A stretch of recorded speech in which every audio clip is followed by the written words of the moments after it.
Assalamualaikum warahmatullahi wabarakatuh. Kembali kita bertemu di pembelajaran 6 bersama Pak Mulyana. Masih di tema 2, subtema 2, yaitu tentang pentingnya udara bersih bagi pernapasan. Mari kita simak baik-baik ya. Kegiatan pembelajaran kali ini masih tentang musyawarah, kemudian terkait dengan kata tanya dan bagaimana penerapannya. Siswa juga diskusi tentang hak, kewajiban, serta tanggung jawab, serta unsur-unsur persiapan peragaan karya tari dengan properti. Kompetensi yang dikembangkan untuk sikap, yaitu sikap cermat dan teliti dalam membaca teks, dapat menghargai pendapat teman-teman saat diskusi. Pengetahuan yang didapat adalah tentang musyawarah, serta unsur-unsur persiapan peragaan tari.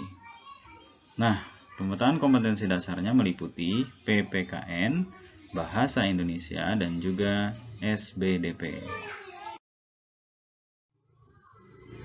Tujuan pembelajaran kita pada kali ini adalah siswa dapat menjelaskan tentang musyawarah, kemudian juga diskusi tentang pertanyaan apa, siapa, di mana, mengapa, dan bagaimana, mampu menuliskan hak, kewajiban, dan tanggung jawab sebagai peserta musyawarah.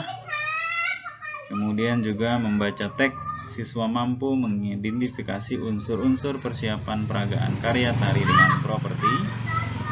Kemudian siswa dapat menjelaskan unsur-unsur yang harus dipersiapkan untuk memperagakan karya tari yang dipilih nantinya. Nah, ini adalah contoh dari kegiatan musyawarah di kelas. Tentu kita juga akan sering mendapati kegiatan ini ya. Baik, Edo dan teman-teman sekelasnya bermusyawarah. Mereka membicarakan tentang rencana peragaan tari. Sebelum musyawarah dilakukan, mereka sepakat bahwa musyawarah akan dipimpin oleh Edo. Mereka juga sepakat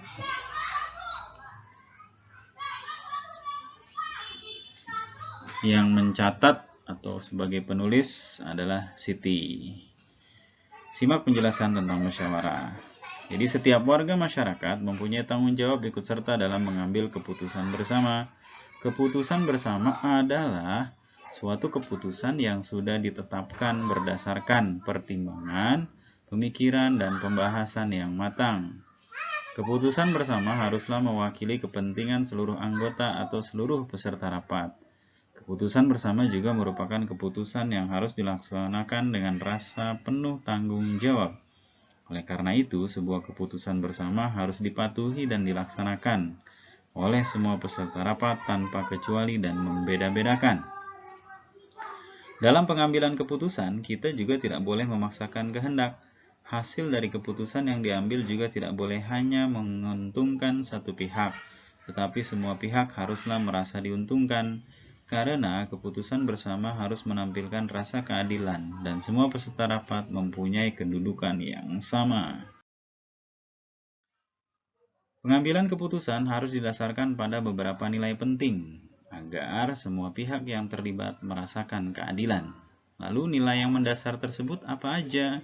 Ini dia. Ada nilai kebersamaan, ya, kemudian ada nilai kebebasan mengemukakan pendapat, bebas tapi tetap mengikuti aturan ya, masuk akal, kemudian sesuai dengan norma dan tidak menyinggung, artinya bebas seperti itu. Kemudian juga nilai menghargai pendapat orang lain. Jadi apa yang dikemukakan kita harus dengarkan terlebih dahulu. Sebaliknya agar kita juga dihormati, maka secara spontan atau sopan kita juga harus menjaga kehormatan orang lain. Yang keempat, nilai jiwa besar serta lapang dada melaksanakan hasil keputusan dengan rasa penuh tanggung jawab. Nilai persamaan hak ialah seluruh peserta rapat diberi hak yang sama untuk mengemukakan pendapatnya. Mereka diberikan kebebasan untuk mengungkapkan ide atau gagasan. Musyawarah mufakat merupakan salah satu bentuk upaya pengambilan keputusan bersama yang sesuai dengan nilai budaya bangsa Indonesia yang demokratis. Nah, musyawarah berarti membicarakan dan menyelesaikan bersama suatu persoalan dengan maksud untuk mencapai mufakat atau kesepakatan. Dengan kata lain, Musyawarah adalah pembahasan bersama suatu masalah guna mencapai keputusan. Nah, sedangkan mufakat apa ya? Jadi mufakat adalah kesepakatan untuk melaksanakan hasil musyawarah. Jadi, yang dimaksud musyawarah mufakat adalah perundingan bersama untuk memecahkan masalah sehingga tercapai keputusan bulat yang akan dilaksanakan bersama. Kemudian kita mengutamakan musyawarah dalam mengambil keputusan untuk kepentingan bersama, bukan untuk kepentingan golongan atau pribadi. Dalam proses musyawarah, kita pasti akan mendengar pendapat dari peserta musyawarah. Pendapat tersebut bisa saja berbeda-beda, bahkan saling bertentangan. Apabila kesepakatan telah diambil, maka kesepakatan itu sudah bukan lagi milik dari pihak yang mengusulkan, namun telah menjadi milik bersama. Ciri-ciri musyawarah untuk mufakat adalah sebagai berikut. 1. Sesuai dengan kepentingan bersama. 2. Usul atau pendapat yang disampaikan mudah dipahami. 3. Dalam musyawarah, pertimbangan moral lebih diutamakan dan bersumber dari hati nurani yang jujur. 4. Pembicaraan harus dapat diterima dengan akal sehat dan sesuai dengan hati nurani. Kemudian dalam pelaksanaan musyawarah untuk mencapai mufakat, kita juga harus berpedoman pada prinsip dan aturan musyawarah. Antara lain, musyawarah dilandasi dengan akal sehat dan hati nurani luhur. 2. Musyawarah dilandasi semangat kegotong royongan dan kekeluargaan. Yang ketiga, mengutamakan kepentingan umum. 4. Menghargai pendapat orang lain. 5. Keputusan yang diambil harus dapat dipertanggungjawabkan sesuai moral kepada Tuhan Yang Maha Esa. Dan 6. Melaksanakan keputusan bersama dengan dilandasi itikad baik dan penuh rasa tanggung jawab. Tata cara dan persyaratan musyawarah. Kalian bisa simak ya, ada 6 di situ tata caranya. Misal, peserta hadir sebelum dimulai. Musyawarah baru dimulai jika mencapai quorum. Ada susunan panitia, misal ketua, notulen, atau penulis, dan juga pesertanya. Kemudian setiap peserta berhak menyampaikan pendapat. Peserta musyawarah harus menghargai pendapat orang lain. Pendapat yang disampaikan juga harus diterima dengan akal sehat atau tidak untuk kepentingan pribadi.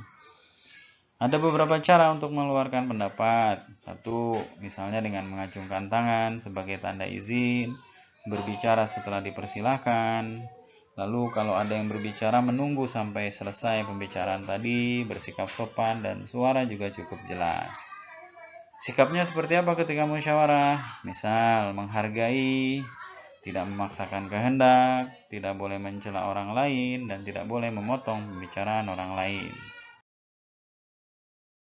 Nah, dari bacaan tentang musyawarah di atas, sekarang coba buat daftar pertanyaan dan jawaban menggunakan kata tanya apa, siapa, di mana, bagaimana, dan seterusnya. Nih ya, ada kolom-kolomnya.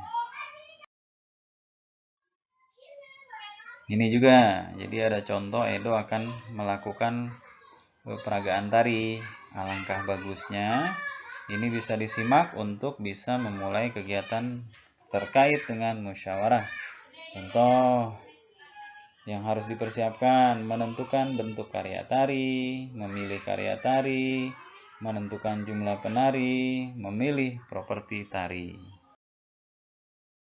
Kemudian menentukan iringan tari dan juga memilih busana tarian. Itu ya, nanti dibahas tuh. Nah, ini contoh peta konsep untuk pertanyaan-pertanyaan terkait dengan nama karya tari. Baik, kita sampai di akhir, yaitu apa yang kamu ketahui tentang musyawarah. Jelaskan dan uraikan. Tuliskan pengalaman musyawarah yang pernah terjadi dalam keluargamu. Kamu bisa bercerita ya, melalui tulisan atau rekaman. Ceritakan kepada teman-temanmu dalam bentuk cerpen, video, atau lainnya. Terima kasih sudah menyimak pembelajaran kali ini. Tetap semangat dan siap jadi anak hebat. Wassalamualaikum warahmatullahi wabarakatuh.